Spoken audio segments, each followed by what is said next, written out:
Assalamualaikum warahmatullahi wabarakatuh. Perkenalkan, nama saya Hana Sofia, NIM 1704030022. Kali ini saya akan mempresentasikan tentang studi kelayakan.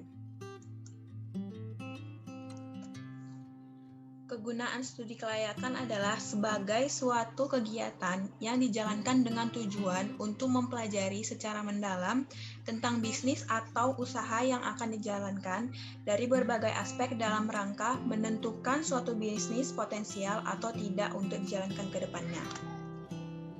Perbedaan studi kelayakan bisnis dan proyek adalah kalau bisnis itu terletak pada kegiatannya, studi kelayakan bisnis lebih fokus pada bisnis dan kegiatan bisnis tersebut, seperti pemasaran, teknis, keuangan, serta sosial ekonomi.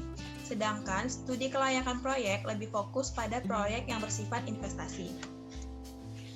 Studi kelayakan dan manfaatnya ada 4. Yang pertama, mempermudah melakukan pengawasan. Yang kedua, mempermudah perencanaan bisnis. Yang ketiga, memperkecil risiko kerugian.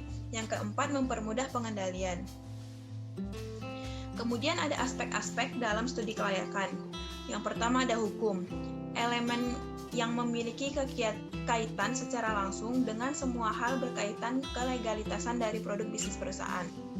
Kemudian ada aspek ekonomi.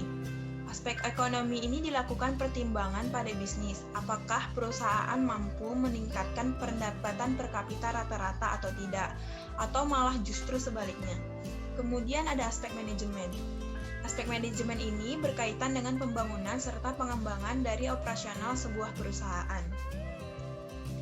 Kemudian ada keuangan. Aspek keuangan ini memiliki keterkaitan dengan beberapa pasar modal dan sumber dana akan dikeluarkan oleh perusahaan. Kemudian ada budaya. Dilakukan pertimbangan apakah sebuah bisnis di perusahaan tersebut memiliki dampak positif untuk adat istiadat yang ada di lingkungan sekitar tempat bisnis atau perusahaan tersebut berdiri. Kemudian pemasaran. Studi kelayakan bisnis ini terkait dengan pertanyaan adakah peluang pasar bagi produk yang dihasilkan perusahaan.